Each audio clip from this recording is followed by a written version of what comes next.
हमारे वीडियो अंग्रेजी में देखने के लिए फॉलो करें हमारा ही दूसरा यूट्यूब चैनल दृष्टि IAS इंग्लिश।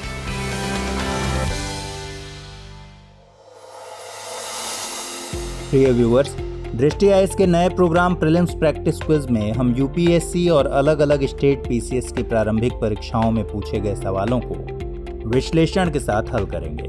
जानकारी के साथ साथ सही उत्तर का चयन करते समय कौन से ट्रिक कारगर साबित होते हैं उन्हें भी सीखेंगे। विकल्पों की छंटनी करना, बुनियादी अवधारणा को समझना, तथ्यों और अतिवादी व विशेष शब्दों पर ध्यान देने का अभ्यास करने की भी कोशिश करेंगे। इस कार्यक्रम के तहत हम हर एपिसोड में 5 सवालों को हल करेंगे। टीम दृष्टि द्वारा हाल ही में लॉन्च की गई प्रीलिम्स प्रैक्टिस सीरीज नामक पुस्तक श्रृंखला को आधार बनाइए। इसमें UPSC समेत विभिन्न प्रारंभिक परीक्षाओं में पूछे गए करीब 8 से 10 हजार प्रश्नों का संकलन, उत्तर व विश्लेषण के साथ तैयार किया गया है। इस सीरीज की कुछ किताबें मार्केट में आ चुकी हैं और कुछ आने वाले समय में आएंगी।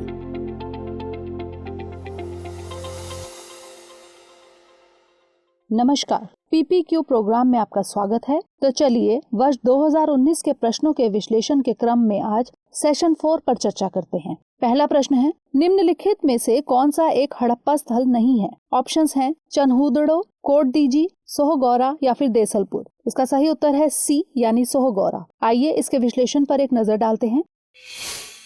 प्रिय व्यूअर्स, यह स्ट्रेट फॉरवर्ड क्वेश्चन है। इस सवाल में अगर हमें यह पता है कि अभी तक हुई खोजों में कहां-कहां हड़प्पा साइट्स मिली हैं, या हम यह जानते हो कि इन विकल्पों में जो साइट्स पूछी गई हैं उनकी लोकेशन क्या है, तो हम उत्तर दे सकते हैं। दरअसल अगर हमें यह पता है कि हड़प्पा की ज्यादातर साइट्स गुजरात, राजस्थान, पाकिस्तान यानी ओवरऑल पश्चिमी भारत या पूर्वी पाकिस्तान में मिली हैं, तब भी हम उत्तर दे सकते हैं, क्योंकि सोहगौरा की लोकेशन पश्चिमी भारत नहीं है बल्कि उत्तर प्रदेश के गोरखपुर में है। इसलिए इस प्रश्न का उत्तर सी यानी सोहगौरा होगा। अगला प्रश्न है, मुगल भारत के संदर्भ में जागीरदार और जमींदार के बीच क्या अंतर है या फिर हैं? पहला, जागीरदारों के पास न्यायिक और पुलिस दायित्वों के एवज में भूमि आवंटनों का अधिकार होता था, जबकि जमींदारों के पास राजस्व अधिकार होते थे तथा उन पर राजस्व उगाही को छोड़कर अन्य कोई दायित्व पूरा करने की बाध्यता नहीं होती थी। दूसरा, जागीरदारों को किए गए भूमि आवंटन वंशानुगत होते थे और जमींदारों के अधिकार वंशानुगत नहीं होते थे। नीचे दिए गए कूट का प्रयोग कर सही उत्तर चुनिए।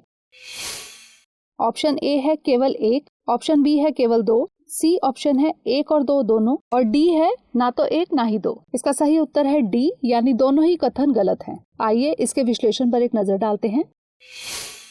प्रिय व्यूअर्स, मुगल काल में मनसबदारी प्रथा के बारे में लगभग हम सभी ने सुना ही होगा। उस समय जिस व्यक्ति को मनसब यानी रैंक दी जाती थी उसे मनसबदार कहते थे। यह एक ग्रेडिंग सिस्टम था। रैंक, वेतन और सैन्य जिम्मेदारी देने के लिए इस प्रणाली का इस्तेमाल किया जाता था। इन मनसबदारों को भूमि आवंटन के तौर पर सैलरी दी जाती थी, जिसे जागीर कहा जाता था। ये कुछ इक्ता जैसी ही व्यवस्था थी, यानी जागीरदारों का संबंध न्यायिक व्यवस्था से नहीं बल्कि मनसबदारी प्रथा से था। मुगल काल में जमींदारों की बड़ी भूमिका थी। उस समय आय का मुख्य स्रोत किसानों से लिया जाने वाला कर था। ज्यादातर जगहों पर किसान गांव के ऊंचे तबके के लोगों के जरिए टैक्स देते थे। ये गांव के मुखिया होते थे। मुगलों ने इन्हें जमींदारों का नाम दिया। ये कर व्यवस्था में मध्यस्थ का काम करते थे, यानी राजस्व उगाही में तो इनकी भूमिका थी ही, लेकिन इस दौरान कई जगहों पर प्रशासन में भी इनका हस्तक्षेप रहता था। इसलिए पहले कथन के दोनों ही भाग गलत हैं। दूसरे कथन की बात करें तो इसमें दोनों ही पार्ट जस्ट ऑपोजिट पुट किए गए हैं। दरअसल जागीरदारी सिस्टम में प्रशासनिक वजहों से ही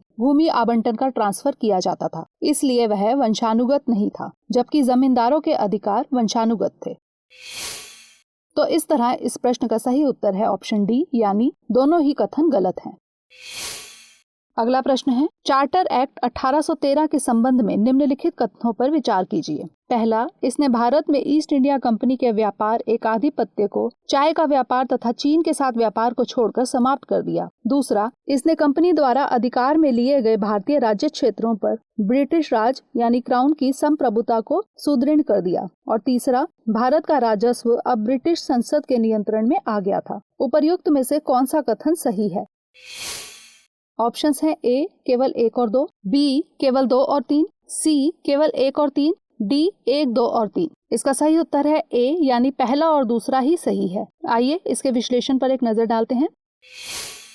प्रिय व्यूअर्स, इस सवाल को हम एलिमिनेशन मेथड से सॉल्व कर सकते हैं। दोस्तों, अगर हम यह जानते हैं 1853 के चार्टर एक्ट के बाद व्यवस्था की गई थी कि भारत के राजस्व पर ब्रिटिश संसद का नियंत्रण हो गया था, इसलिए तीसरा कथन गलत हो जाता है। सो गाइस, तीसरा स्टेटमेंट जैसे ही गलत होता है हम ऑप्शंस को हटा सकते हैं। तीसरा कथन विकल्प बी, सी और डी में है, इसलिए ये तीनों ही गलत हो जाएंगे। फ्रेंड्स, हम आपका ध्यान इस तरफ खींचना चाहेंगे कि संवैधानिक विकास एक ऐसा सेगमेंट है जिससे हर साल 1 या 2 क्वेश्चन बन ही रहे हैं। आप चार्टर एक्ट 1813 से लेकर भारत अधिनियम 1935 तक के कानूनों को अच्छे से तैयार करें। नॉर्मली यहाँ से फैक्चुअल क्वेश्चंस ही बनते हैं। 1813 के आते आते इंग्लैंड में जो व्यापारी समूह थे, सरकार पर इस बात के लिए दबाव डालने लगे थे कि भारत में कंपनी का एकाधिकार समाप्त होना चाहिए। इसके अलावा भी कई और शिकायतें थी जिनको रिजॉल्व करने के लिए चार्टर एक्ट 1813 लाया गया था, जिसमें कुछ प्रावधान किए गए थे। पहला,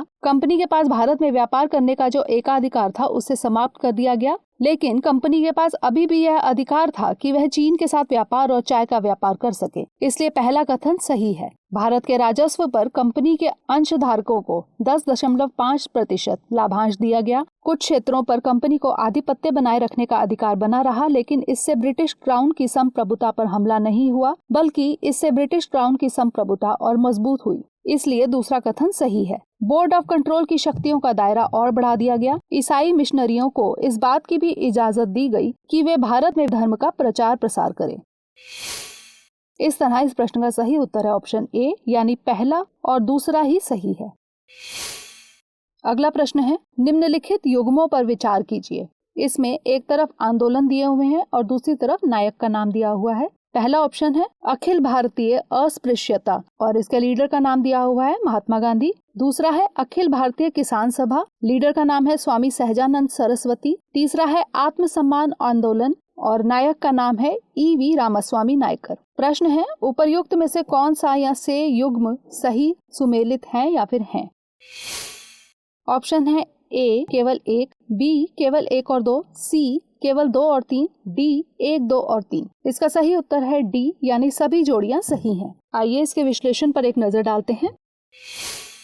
प्रिय व्यूअर्स, यूपीएससी प्री में हर साल ऐसा क्वेश्चन फ्रेम किया जा रहा है जिसमें एक तरफ किसी आंदोलन या संगठन का नाम होगा तो दूसरी तरफ उससे जुड़े व्यक्तियों का नाम होगा। इनमें हमें मैचिंग करनी होती है, लेकिन इस तरह के क्वेश्चन काफी वर्सेटाइल होते हैं, कुछ भी पूछा जा सकता है। सो गाइस, सबसे पहले हम अखिल भारतीय अस्पृश्यता विरोधी लीग की बात करते हैं। इसका गठन गांधी जी ने ही किया था। 1932 के दौरान जब गांधी जी जेल में थे तब उन्होंने इस लीग की स्थापना की थी। इसी दौरान उन्होंने 1933 में साप्ताहिक पत्रिका हरिजन भी शुरू की थी। दरअसल अपने पूरे राजनीतिक जीवन में गांधी जी ने छुआछूत को दूर करने पर काफी बल दिया। वे समाज में अनुसूचित जाति और अनुसूचित जनजाति को समान अधिकार दिलाने के लिए कई आंदोलन और प्रयास करते रहे। इस क्रम में ही उन्होंने जेल में रहने के दौरान इस लीग का गठन किया। जेल से बाहर आने के बाद उन्होंने तय किया कि वे तब तक साबरमती आश्रम नहीं जाएंगे जब तक स्वराज नहीं मिलता। इसके बाद 1933 में उन्होंने वर्धा से पूरे देश में हरिजन यात्रा की, जिसमें उन्होंने लगभग 20,000 किलोमीटर की यात्रा की थी। अखिल भारतीय किसान सभा की बात करें तो इसकी स्थापना अप्रैल 1936 में स्वामी सहजानंद ने की थी। वे इस सभा के अध्यक्ष थे, जबकि N.G. रंगा इसके महासचिव। समाज सुधार के मकसद से E.V. रामास्वामी नायकर ने 1920 के दशक के दौरान आत्मसम्मान आंदोलन चलाया था। इस आंदोलन का लक्ष्य समाज में ब्राह्मणवाद को खत्म करना था। सो गाइस, यहाँ तीनों ही जोड़ियां सही हैं। तो इस तरह इस प्रश्न का सही उत्तर है ऑप्शन डी, यानी सभी जोड़ियां सही हैं। अगला प्रश्न है, निम्नलिखित में से किस उभारदार मूर्ति शिल्प यानी रिलीफ स्कल्पचर शिलालेख में अशोक के प्रस्तर रूप चित्र के साथ राणियों अशोक यानी राजा अशोक उल्लिखित है? ऑप्शंस हैं ए कंगनहल्ली, बी सांची, सी शाहबाजगढ़ी या फिर डी सोहगौरा। इसका सही उत्तर है ए, यानी कंगनहल्ली। आइए इसके विश्लेषण पर एक नजर डालते हैं। प्रिय व्यूअर्स, 1993-94 में कंगनहल्ली स्कल्पचर की खोज हुई थी, जिसमें पत्थर के साथ राणियों अशोक लिखा हुआ है। दरअसल 1993 में आर्कियोलॉजिस्ट्स की एक टीम ने कर्नाटक के गुलबर्गा में सन्नाती नाम की एक जगह का सर्वेक्षण किया था। यहाँ भीमा नदी पर एक बांध बनाया जाना था। सो जब यहाँ सर्वे किया गया तो यहाँ से कुछ किलोमीटर की दूरी पर कंगनहल्ली में कई साड़ी साइट्स की खोज हुई थी। इनमें से यह एक पत्थर भी खोजा गया था जिस पर राणियों अशोक अंकित था। इसे 1ली से 3री शताब्दी के बीच का बताया गया है। तो इस तरह इस प्रश्न का सही उत्तर है ऑप्शन ए, कंगनहल्ली। तो दोस्तों, ये था हमारा आज का सेशन। मिलते हैं अगले सेशन में, तब तक के लिए धन्यवाद।